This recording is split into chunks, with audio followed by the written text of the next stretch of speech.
That was the university choir with accompanist Savannah Gaiman under the direction of Dr. Fran Coleman. Good afternoon.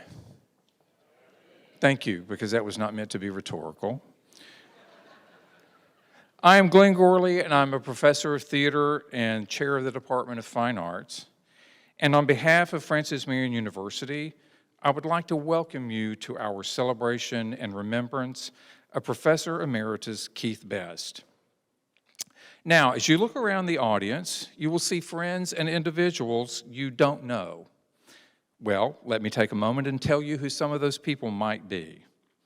They might be friends from his undergraduate school, Valdosta University, or his graduate school, the University of Louisville. They might be friends from Animal Rescue. They might be friends from Unto These Hills. They might be friends from Florence, the Florence Regional Arts Alliance, the Florence Little Theater, or the South Carolina Theater Association. You might even see his banker. I don't know what that would mean, but you might see his banker. And they might be former students. And of course, there are his friends and colleagues from here at the university. There are some members of Keith's family here with us today, and I would like to introduce his sisters, Judy Bryan and Joy Bailey, who would like to say a few words. Good afternoon. First of all, thank all of you for coming for this celebration, and I know Keith would want it to be, and he's probably watching us, so you better have a good time. We're just do appreciate the opportunity to come and visit with you and share just a little bit of the love we had for Keith and still do have love for Keith, and maybe later today can hear some of your stories. We were all five of our children, brothers and sisters, was born in Valdosta, Georgia, which is South Georgia near the Florida line. And I wanted to share that with you just because as you get to be a little bit older, you start thinking about your life and you look, or at least I have, looked at things that were red flags or things that got me where I am, in life today. And I was thinking about some of the things with Keith in terms of what brought him to this life stage at Francis Marion University. He loved this place. Back when he first came on board with you guys, I asked him, I said, well, Keith, do you really like Florence? Florence is just a little town. He said, it's just like Valdosta. I'm home here. I love it just like I did Valdosta. He said, I just feel so good about this place. Well, growing up in Valdosta, we were, to say the least, extremely poor. And our mother was is that not right, Judy? We were, yes, we were, in fact, Judy and I were talking after Keith had passed about how wonderful it was, how strong our mother was. Our mother was 5'7" or 8", dark brown, shiny hair, and big brown eyes. She was the smartest woman in the world, and I still say that. She could figure things out, but we never, ever, all our life, until we got in high school, realized we were poor. I mean, we weren't poor, we were poor. And, things like on Friday when she would get paid, she would go to the grocery store and she would take one of us with her to the grocery store each week. And we kept watching, thinking, well, which is this my week? And Mother kept the list. And years later, I asked Mother, I said, Mother, why did you take just one of us to get an ice cream after we bought? That's what we did. We go buy the groceries and go by and get ice cream. She said, well, we couldn't afford but for one ice cream. And so that's the kind of life that Keith, all of us lived, but Keith especially lived. He was a big baby. He's kind of like a gentle giant, and we babied him up until he even passed. We loved Keith so much.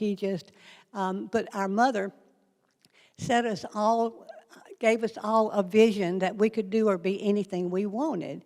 And one of the things she did with Keith, and all we can say, this was Keith's life story when you start talking about things that happen in your life that are flags that remind you. Keith had such a smile, and that was one of the things our mother taught us. She said, no matter what you're doing and where you're going, if you're just walking down the street and see someone, you smile. Our mother was so right. That has carried many of us. It opened doors for you, and any of you, I'm sure, know that, but that big smile, and that was one of Keith's special traits. He smiled all the time, and I just was saying just a minute ago, I can just see him standing up with his hands in his pockets and his knees locked and a big smile on his face. That was Keith all the time. But as he was growing up, all the time. I mean, and of course, Valdosta was a town of about 10,000 people, small town. But every time we turned around, Keith was in the newspaper. I mean, he was a star no matter where he was. One day when we had really cold weather, and he was probably a toddler. I don't know how he got in front of the paper people, the photographers so often, but he was eating an ice cream cone. It was freezing outside, and we was showing with the weather. Here was Keith eating an ice cream cone, all bundled up. Next thing, he was in front of Leela Ellis Elementary leading the pledge on the flag. Here was Keith on page 2 or 3 of the newspaper. Then another time, it was at the fair, standing in front of a fair. But all through his life, he was a star, and we just didn't recognize it. So other people recognized it, and of course, that was part of our mother's will to him to smile and be a part of it. And that's what he had told, I'm sure, Judy and me both, that he tried to instill so much into his students was that, number one, smile is worth a pot of gold. And a lot of people don't realize that, but it really, truly is. But he said, I wanted to teach these young folks how to stand up, look somebody in the eye, and shake their hands. He said, you'd be surprised. Many of them have never shook a hand. And, you don't think about things like that. He said, I wanted to give them the confidence that they could do and be whatever they wanted to be. So Keith didn't only, was not an academician. He was a mentor and a person that cared about everybody he came in contact with. And many of you know that, I'm sure, even more so than we do. Keith got to travel all over the world with many of you. We're just, what a life. I mean, it's such a blessing to know that he lived the life and that many of us would like to have. And even one time, you guys will love this, he took Judy and I and our granddaughter and her daughter to New York, which is a hoot in that he would take old people to New York when he has all you guys and friends to go, but we... Well, I'm going to tell that. She said to see Hamilton. Yes, he got us tickets he had tickets to Hamilton. Would you believe that? Wasn't that a hoot? So just things like that really made a difference in his life and our life. He loved that. And then when I lost him, when I was coming out of the theater, he got a little panic with me going out the wrong door, but that's okay. We all worked out. I found our way back to the hotel. But Keith says, when you go with me, you must stay with me. I said, well, I wanted to look and see the rest of the building. I'm in real estate. I wanted to go see what was back here.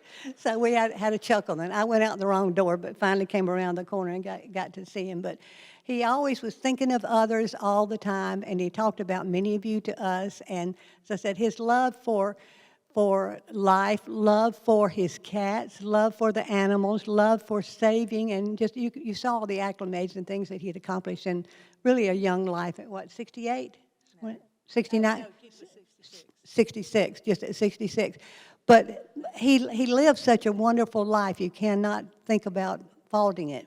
One of the last things I remember when we were talking about, because you guys are really his family. We're not his family. He only, after once he got finished with school and left to go to school, he only visited us on holidays, and sometimes we'd meet at the beach for, a few days, or go on a cruise, but everything was just a few days, holiday time. But you guys had him all the time. So you were so gifted to have him around you because of his attitude. One of the things, and again, he talked to me a lot about his students, was that one of the things that Mother had taught him and taught me and all of us was that he asked the students every day, and I don't know if this is true or not, but he told me, and I thought it was really a great idea, is what good has happened to you today? He says, I tell my students that every day. He said, they kind of shrug their shoulders sometimes, and I'll keep coaching them out. Did you get to have lunch today? Oh, yeah, well, that was good. It's not raining, it's not freezing. He would coach them out, but that was his way of showing his love. He wanted to change their mindset to be positive, to be hopeful, to be encouraging. And I just love that one little thing. What good happened to you today? A sad thing happened to us when we lost him, but we know he lived every day as a good day.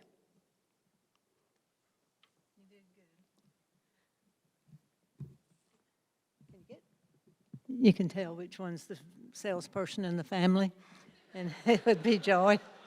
She pretty much covered everything, not, almost. We're not here to have a funeral for Keith today. I miss him so bad, as Joy does too. Today when I walked in and John Tuttle was standing there, my heart I thought, Keith's here. because he looked so much like Keith for a few minutes. And I treasure all the time that I had with Keith. I was 13 years old when he was born. She was older. I'm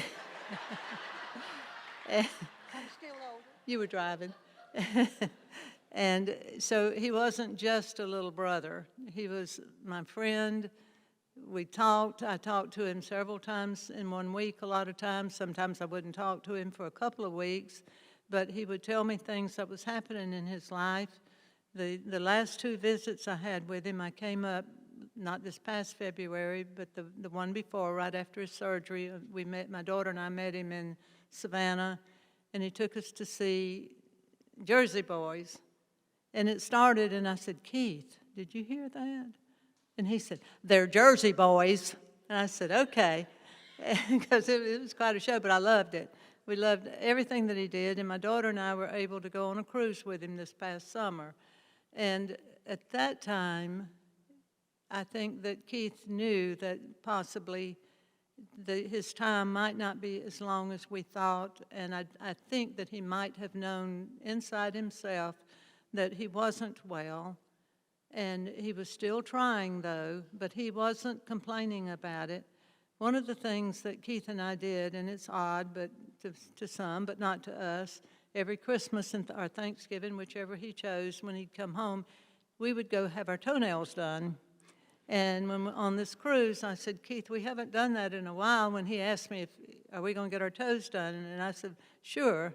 And I was so glad that I did. And there's a lot of things in Keith's life that I'm happy that we did, and a lot of things that I'm sad that we missed.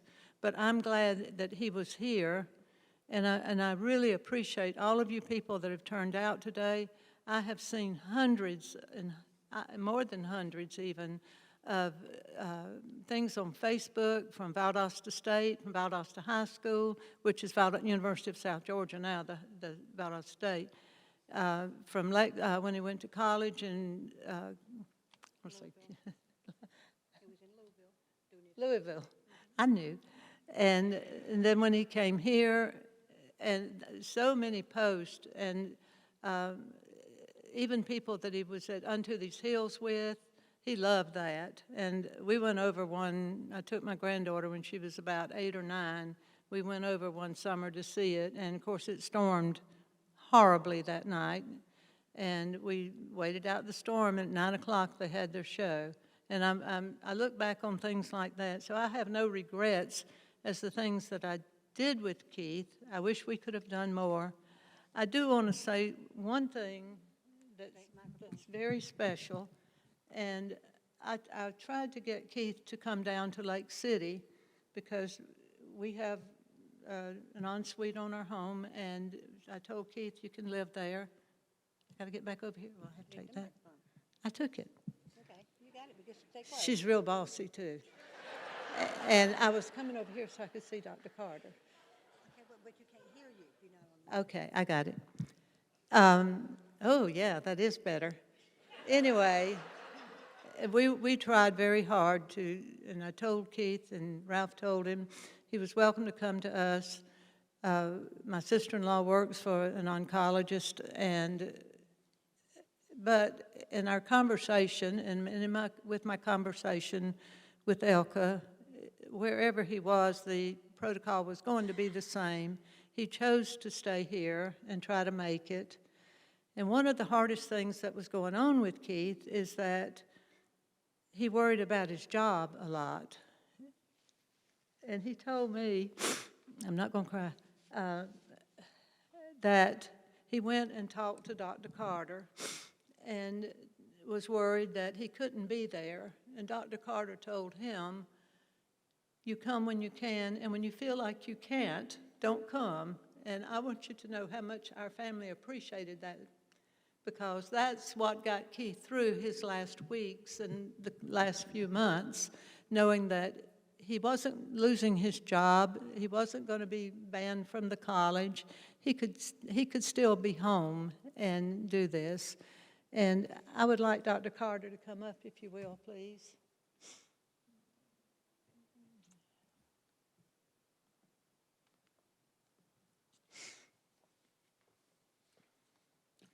And we thank you for all the support you gave Keith and everything the school did for him. This is from our family and Keith to FAMU, and this is for FAMU and cats. Thank you, sir. Thank you. We just appreciate you.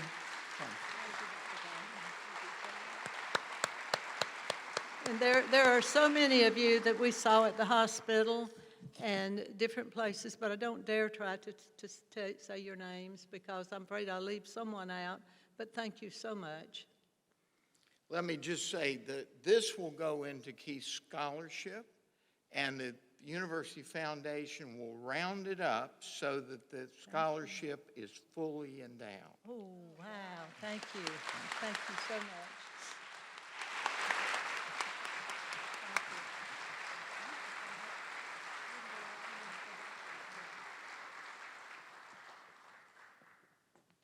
So going off script here a little.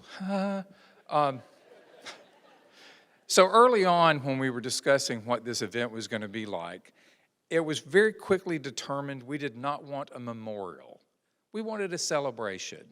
So if you find an inappropriate time to laugh, please do. Keith would have, okay? So thank you. At this time, we will hear from Professor Emeritus of Playwriting, Dr. John Tuttle. The first line is, for reasons some of you know, we called each other brother, but now I guess all of you know. For those who don't, Keith and I delighted in being mistaken for one another. In this picture, taken 2 years ago on this stage, we were performing the Moran address together. He played my alter ego or something. Together we collaborated on many other projects, and when I say collaborated, I mean I asked him for things, like money for the art from the Artists and Lecture Series, or to direct a play so I could bring the playwright to campus. As a brother, he was first rate. As an academic, his achievements were remarkable. Distinguished professor, chair of the faculty, chair of fine arts, associate provost, and so on for pages.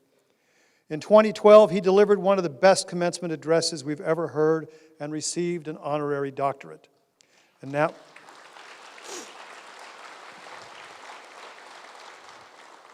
now, fittingly, the Black Box Theater right next door is named in his honor. As one of the state's foremost theater practitioners, he was inducted into the South Carolina Theater Hall of Fame. Besides stage managing and scene designing and costuming and so on for pages, he directed about 40 plays hereabouts, including one of mine, and acted in about 80, including 2 of mine. Here he is in Endgame, which was not one of mine. He liked Samuel Beckett. Me, not so much. I don't remember which plays these are from, but you can see for yourself that he's very good. He was also the author of 7 plays, 2 of which were performed at FMU. One, DNA Surprise, related his discovery fairly late in life of his very identity and told the untold story of his family. The other, Be Still, was about a man who, having forestalled death by cancer, decided in the end to accept it. Later, Brandon Goff will share more with us about that play. For now, I think this lightly edited monologue from that play is worth reading. I was walking down the sidewalk and I was depressed, thinking about stuff and the great void and infinity. And so just out of the blue, I did this exercise, the one where I imagine myself, then let my awareness drift up to see myself below and so on. And so my awareness drifts up above me, above the sidewalk, above the street, bigger and bigger. And it's the planet and the moon and the universe and the galaxy and then all of everything as far as I could go. And then I just sort of gave up and let go and blam. I exploded into infinity. Keith was our man for all seasons. He gave us many reasons to admire him and even more to love him.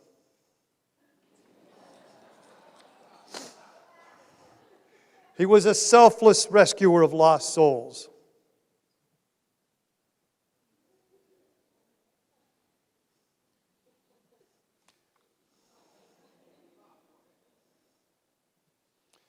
He and I shared an affinity for cats. This one is Stinky, whose loss in 2012 devastated him. I think Keith would want us to mention Stinky. And all of these guys. But I don't remember all of their names. In 2015, he and I escorted a group of students to France. Here we are. That trip remains my second favorite memory of Keith. Here we are at Versailles. And here he is at the Eiffel Tower. It was during that trip I witnessed at close range and envied Keith's deliberate and remarkable calm, the stillness with which he conducted his life. He proceeded through life as if he knew everything was going to be okay, whereas I usually comported myself like a boy being chased by hornets. 3 examples. On the subway in Paris, where we were frequently, our standard drill was this. We had 4 students with us, and I would say, we're going to Père Lachaise. It's the red one going that way. Everybody on, everybody on, everybody on. And Keith would be standing back going, he had an app. No, I think it's that one. Everybody off, everybody off, everybody off. Let me get on that one. And he'd say, yes, it's this one. That happened about once a day. We were driving through Cannes trying to find our hotel, and we're looking for the right street sign and the right landmarks. And he says, you know you ran that red light. And I said, what red light? And he said, about a mile ago. I looked in the rear view, and I didn't see any flashing lights, and I thought, well, it looks like, we're going to get away with it. And he said, yeah. Of course, they have cameras. And he says, but, they may or may not be able to track you down through the rental agency. And I said, all right. So a couple of months later, I got a ticket. It was like 250 euro. And I thought, I'm not going to pay it because that's France. And then I just hoped it would work out. And so far, it has. But I can't go back to France. Again, in Cannes, we were checking in at the hotel at the front desk, and I said, what's going on? And I'm trying to channel my inner Keith calm here. He said, I don't have my passport. Now again, if it were me, that's a crisis. You lose your passport in Europe, that's a crisis. But I thought, well, it must not be that bad because he doesn't seem even upset.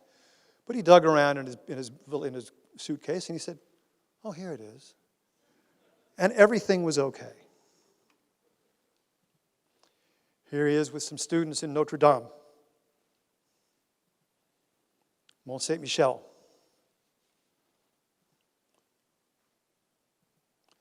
This one was taken at Père Lachaise Cemetery. You can see him in the back, which strikes me now as particularly poignant. We made it a point to go to Jim Morrison's grave and Oscar Wilde's. That's not our lipstick. In Normandy, we visited the American Cemetery.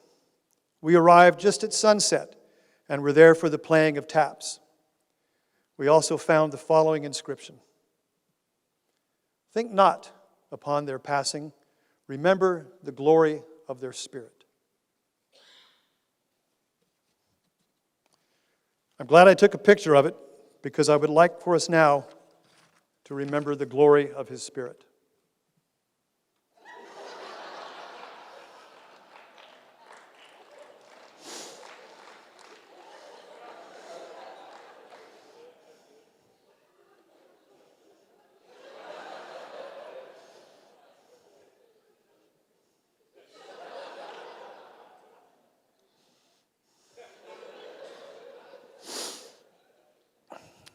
I didn't get to tell Keith goodbye.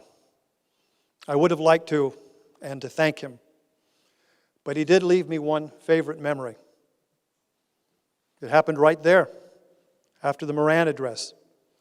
His last line in that performance was, "All right then, I've had enough. To tell you the truth, I'm relieved. Now you see me." And then his light blinked out. Blam. Thank you, brother. Goodbye. Thank you, John. Now we have Charles Jesscoat. Jeff Coat, articulate, professor of visual arts, who will share some thoughts with us. I don't remember the first time I met Keith Best. I don't remember introducing myself or shaking his hand. I don't remember when we became friends. But I vividly remember the first comment he made on one of my social media posts. I had not been at Francis Marion very long, and I took my 2 young sons hiking. I posted a majestic photo of the 2 of them looking out across a valley, and titled it, "Exploring Jones Gap." You see where this is going.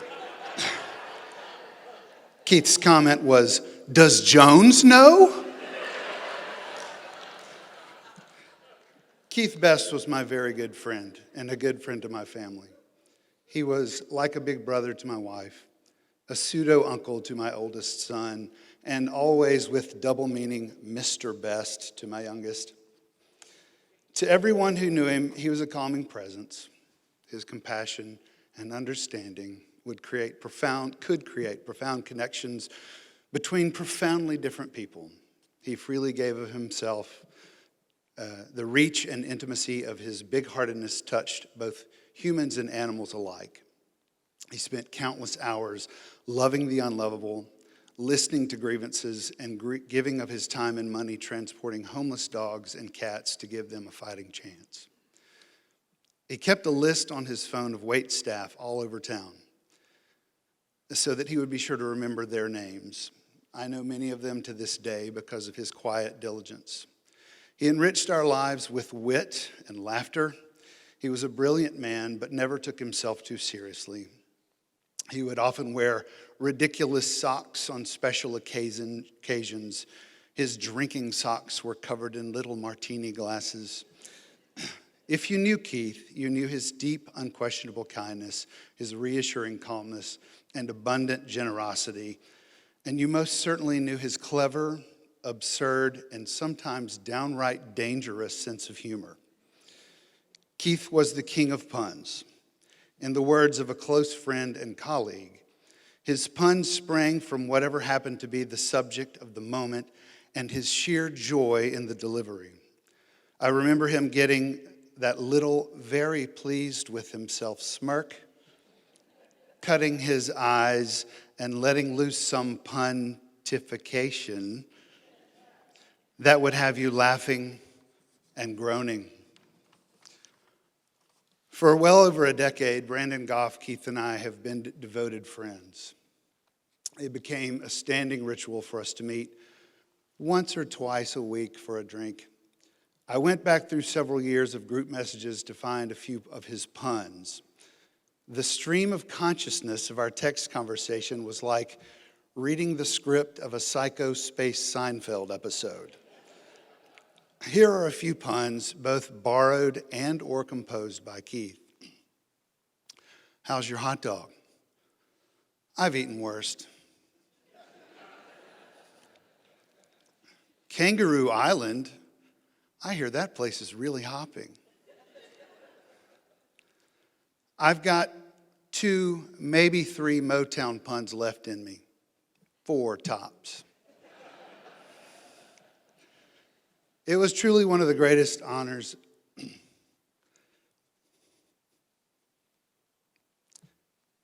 Sorry.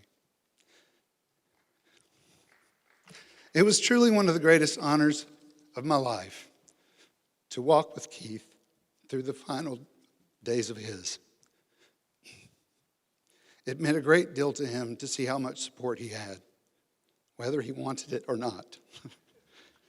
He kept his sense of humor right up until the very end when, sitting in his hospital gown, he asked me if I wanted to see his Sharon Stone impression.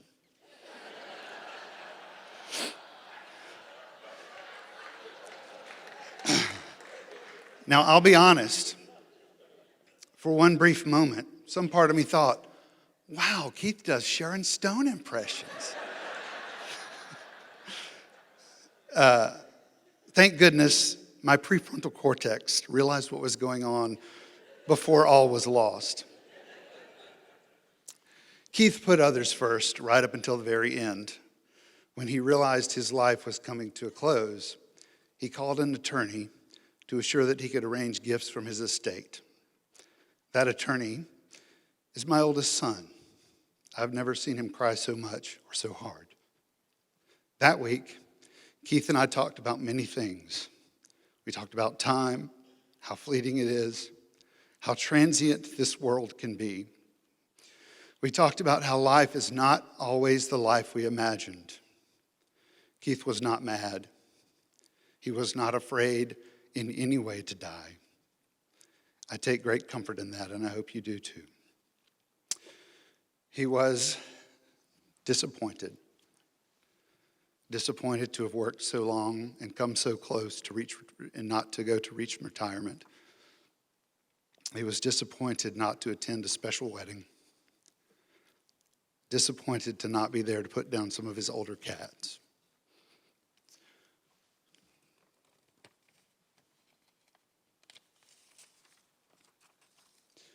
I won't presume to tell you what Keith would say to you, but I can share a couple of things he said to me. Early on, I was sitting with him, and quite out of the blue, he looked at me and he said, "Take care of yourself, Charles." I won't forget those words. From our conversations that week, here's what I took away. It's not profound, it's simple. Life is unpredictable and nothing seems certain. So I'll ask you what I've been asking myself. What will you do with the time you have left? What are you waiting for? Is it time to start something? Or maybe it's time to stop. Is it time to speak up or to stay silent? Is it time to ask forgiveness or to forgive? Is it time to forgive yourself? For me, losing someone so good and so young causes me to ponder what comes next. Recently, my wife was reading a fictional book about a journey. And in the story, when the characters reach a wide expanse called the heavenly place, they are greeted by the bright ones. The bright ones are described as luminous, strong, and radiant. Keith Best was and still is a bright one in our hearts. He lived peacefully. He taught us kindness. And in the immortal words of Tina Turner, he was simply the best. No pun intended. Thank you. What a daunting and Herculean task to attempt to condense 40 years of friendship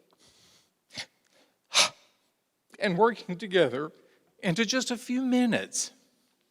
Now, there are those who might say that anyone who stays at an institution never looking for another job or being complacent or lazy doesn't apply to Keith.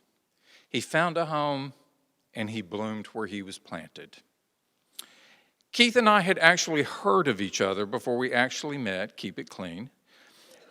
Thank you. And during the summers around the mid-'80s, we were both working in Glassboro, New Jersey, but just never at the same time. So I had heard the legend of Keith, and he had heard things about me.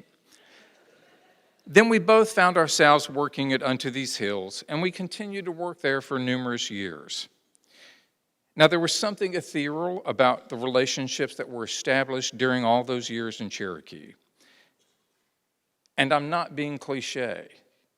Honestly, you had to be there to understand what those relationships were like. A huge part of our lives on the Hill was the canteen shows we rehearsed and performed only once primarily just for each other. To paraphrase our beloved director, Bill Hardy, some of the best theater I have ever seen was on a mountainside in a small black room. Keith was a big part of our canteen experiences. He directed shows, he performed in shows, and he presented original works. Early in the years, Keith had written a mostly autobiographical play entitled Kitty, Kitty. I auditioned, and I got cast as Keith. John Tuttle did not audition. It was an interesting experience playing someone you knew and the person who wrote the play. In our numerous trips to see shows, doctor's appointments, colonoscopies, board meetings, etc., at some point during the drive, we would always end up talking about Cherokee. Do you remember so-and-so? You know, that guy. Oh, yeah, that guy, blah, blah, blah. Do you remember? And do you remember when she, no, yes, oh. But more often than not, one of us would always end the conversation with the statement, "Thank God they didn't have cell phones back then, or neither one of us would have ever gotten a job."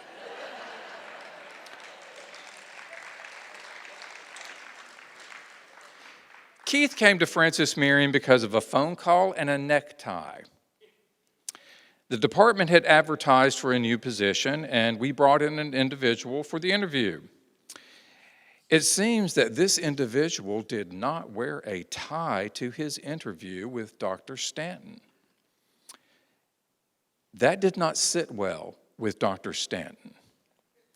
Regardless, we made an offer. The individual made a counteroffer of such an amount that it ended the discussion. At that time, I did not know how to get in touch with Keith, but I knew someone who did. So I called that mutual friend that knew how to get in touch with Keith, and incidentally, that friend is here. Keith had recently finished his MFA at the University of Louisville. I told the mutual friend, get in touch with Keith, tell him to get off his ass and apply for this position. Well, then Department Chair Dr. Denny Sanderson invited Keith to campus for the interview and told him, if you wear a necktie to your interview with President Stanton, you'll get the job. He wore a tie and he got the job. By the way, the position was advertised as someone who could teach acting and had technical and scene painting experience. Some of you may not know, Keith was an incredible scene painter.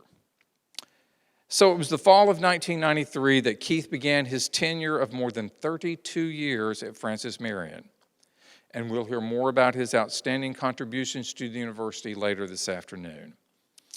But let me say, when Professor Emeritus Larry Anderson stepped down as chair of the Fine Arts Department, we elected Keith with both admiration and pity. Yes, pity. We knew that we were an interesting cluster of artistic personalities. Keith was involved with numerous arts organizations here in Florence and around the state.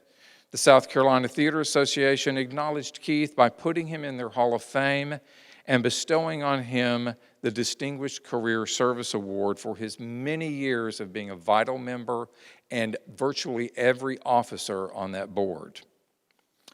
Florence area audiences will remember his directing and performing on stage at the university and at the Florence Little Theater. In the recent production of Jersey Boys at the Florence Little Theater, the director found herself needing to recast after rehearsals were underway. She, of course, called Keith. He stepped in, put on a muumuu, and gave a most memorable performance. Turn the page. Oh, I'm not done. Many rescue animals will remember him for transporting them to their forever homes. His students will remember him as a professor and director that always encouraged and inspired them to be their best. We will remember Keith for his unusually calm demeanor during potentially volatile situations, his horrible puns, his extremely bizarre retelling of his dreams, and his sometimes questionable sense of humor.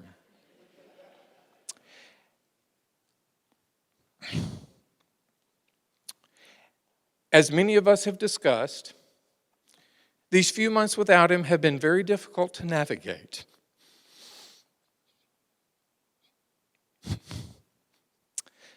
But keep in mind, our friend is no longer waiting for Godot. And now, if you will, please give your attention to Dr. Brandon Goff, Professor of Music. Charles Jeffcoat does not recall where he met Keith, I suppose, but I, on the other hand, do. I'd obviously met Keith when I was hired, but one of the first friends I made when I became faculty here, over 15 years ago, was Charles Jeffcoat. Charles Jeffcoat could make friends with the door hinge. I, on the other hand, am much more difficult to approach, and I'm very, very slow to warm to anybody. So I think I just walked past his office one day, and he's like, hey, you're my friend now. And so he and I became friends. And we, Jeffcoat and I, would go get drinks we call it Mandate Monday. We'd go out and get a drink on a Monday, and then it often spilled into Tuesday and Wednesday, so that was a loose assignment. But then one Monday, and I remember this distinctly because we arrived, I think it was Victor's, and we're sitting at the bar, and Jeffco said, hey, just want to let you know, I invited Keith Best to come have a drink with us. And I looked at him so angrily, and I knew I didn't want a new person introduced in my life whatsoever. I had no interest in that whatsoever. And he knew I had no interest in that, which is why he didn't tell me he had invited him until we were already there, and I was already invested in the afternoon. And so, of course, Keith shows up. And I suspect my cat-like demeanor is what warmed me to Keith, because I was having none of it. I was like, what is going on? I can't believe we have someone else here. But little did I know that we would, in so many ways, just kind of fall in love with each other for the next 15 years. Just did not know that was going to happen. On paper, you would not peg me and Keith as surefire best friends. No one's going to say, oh, you two are going to work this out. But it just turns out, some of it's circumstantial. At the end of a work day, it just so happens that for most of the time, he and I both didn't have significant others to go back home to. And so if I'm running on the list of available friends to meet me at a bar, Keith was top of that list. And so he was like, I'm there. And so we would meet and discuss, life, music, theater, art, love.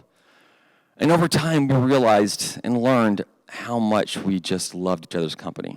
And I can't tell you how much that meant to me and how much I treasured his time and his company. I remember it took me, you're constantly learning who people are, and I was learning who he was up until a few months ago, in fact. But I remember I often teach an evening night class, and Keith loves writing, and he's a fantastic writer. He would always come take the class. And I suspect a lot of that was just we wanted to be with each other, and I always wanted him in that class. And I remember one particular class, a lovely elderly woman wrote a song, and it was a really, really nice song. And so we decided to take that song and record it. So I brought in some student performers, and we were recording the song, and the woman was just, her eyes were wide as she saw this idea she had come to life. And I'll never forget looking over, and I saw Keith, and he was crying. And I thought, was he okay? And so as always, we stayed after class, and I asked, hey, were you all right there? And he was just, he looked at me and said, I was so happy for her that she got to experience that. And it clicked that I knew Keith had quite a bit of empathy for people who were suffering and going through difficult times, but he also had a lot of empathy for joy. He felt her joy in that moment. And I distinctly remember this just so distinctly that I was like thinking to myself, you're such an incredible person. I was just full of admiration. Keith and I collaborated. Our first collaboration was, in fact, to Be Still, this lovely, beautifully complicated, plot-wise complicated musical that we put together. When we continued to collaborate from there, I think one of our best collaborations was Rocky Horror Show. I'm sure if you're a friend of Keith, you saw that performance, and it meant the world to him.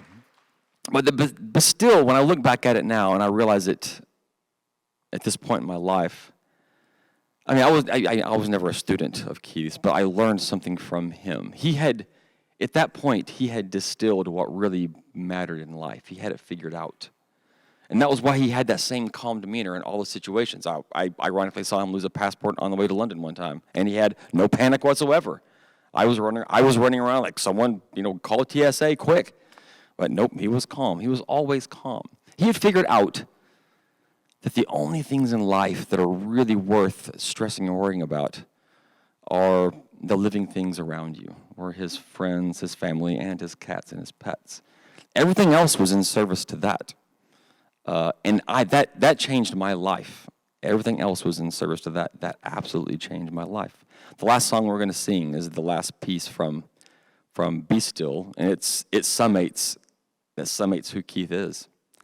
I'll never forget when I grew up in a very, very poor part of Arkansas, and my father always said, the most valuable thing a man has is his name, meaning reputation, of course. And I think Keith just has such a valuable name. Just a wonderful person.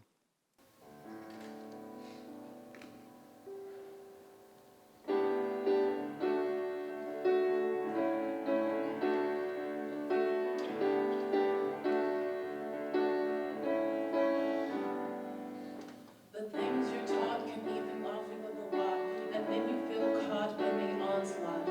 A thought about God, but the battle should be fought inside and not abroad, or else it's for naught. The kingdom is here, and Jesus is waiting. You're all in the clear, so why are you hesitating? Things are not what they appear. Truth is reverberating. Just need a volunteer for the cremating. The story that is you is a fiction of the mind, so drop what is untrue and let self unwind. Say nothing to do, you're already divine. Nothing left to do, you're already divine. Nothing left to do, you're already divine. So saturate your heart and relax your mind. Be still your heart. Be still your heart. Be still. Heaven is at hand. Heaven is at hand. Be still your heart. Be still. Be still. Heaven is at hand and it's yours close to find.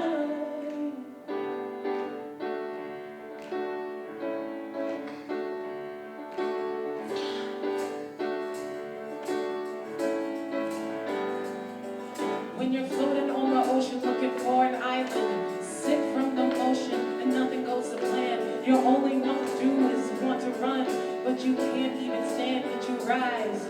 So rise to the cause and take up your cross. Let the tiger's jaws clamp with it or your thoughts. Found the space within where nothing ever moves, and take it for a spin. You got nothing to lose. The story that is you is a fiction of the mind. So drop what is untrue, let the self unwind. Nothing left to do, you're already divine. Nothing left to do, you're already divine. Nothing left to do, you're already divine. Just open up your heart and resonate with them. Be still your heart. Be still your heart.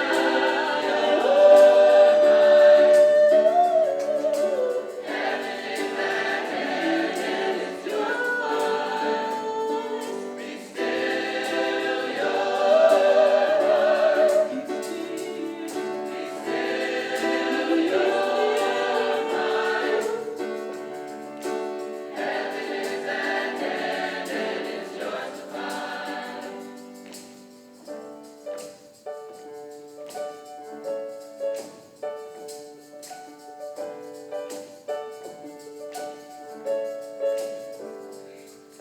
You're all looking for something that's closer than close. But what you're looking for is what you're trying to expose. Right under your nose. Truth and pretty clothes. Stop looking so hard. And as the mind slows, just stop. Stop your story. This is your laboratory, so just stop. Stop your story. Stop your story and discover glory. Oh, be still. Be still your heart.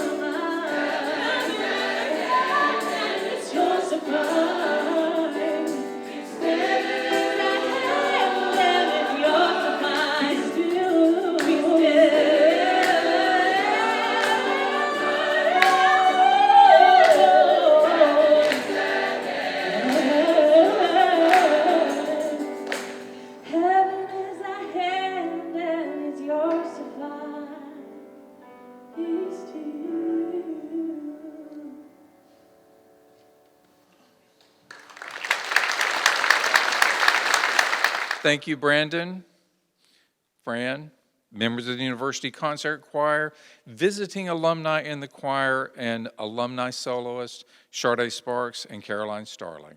Thank you.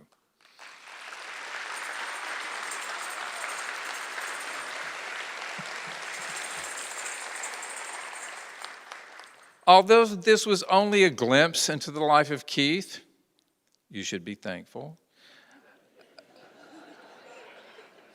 This is an afternoon that certainly exemplifies why his time with us is indeed worthy of this celebration. We have concluded this part. Yes, clap, you know.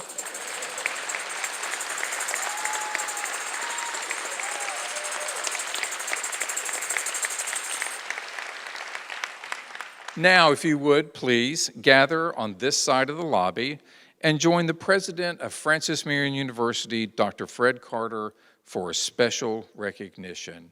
Thank you for being here. That's it. You can go. Are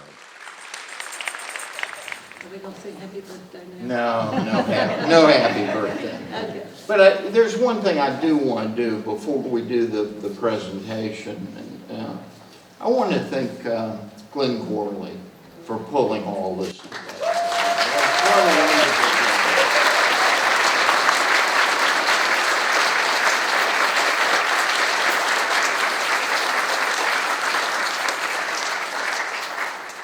So let me explain, if I might, about what's going to occur next. So when this building was built 16 years ago, the community came together and contributed the money to build it. It was a $36 million building. We had no debt on it when we actually built the building.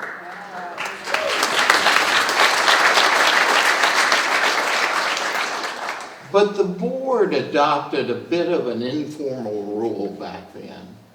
Among themselves, they agreed that we'll never name anything inside the building after anybody because it belongs to the community. At the time, that made all the sense in the world. But after Keith's passing, and given the fact that this venue was one of his favorite acting venues, all that went out the window. So at the March meeting of the board went into executive session, as it does when it considers naming facilities. And I made the case that, that we should pull that rule back and that we should name that the black box for Keith. It took the board 5 seconds to make that determination. But then what ensued was 20 minutes of discussion among the board trustees about Keith Best. Because in that process, we discovered what every one of us has learned over and over and over again since December. Keith was the best friend to every one of us. Do you know why? Because he was. It's what he was, it's the way he conducted himself. And I sat there and I watched those 16 men and women on the board of trustees. Keith was their best friend too. So for me, it was a wonderful experience to see my board reach out and embrace a faculty that was as highly thought of as Keith Best. So what we've got today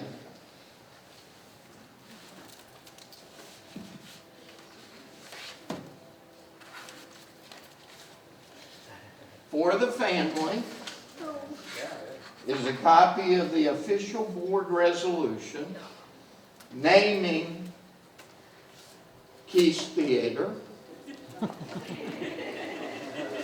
and as you go through the board and through the doors and you look into the theater, and please do, because the department has decorated the theater with a few meaningful things in there that I think you'll enjoy very, very much. You'll also see the plaque that will go up, the bronze plaque, right outside the theater. There's a facsimile there now. We'll have the permanent one up in about 2 months when it gets finished. This copy, which is about a quarter the size of what will go up, goes to the family. Thank you.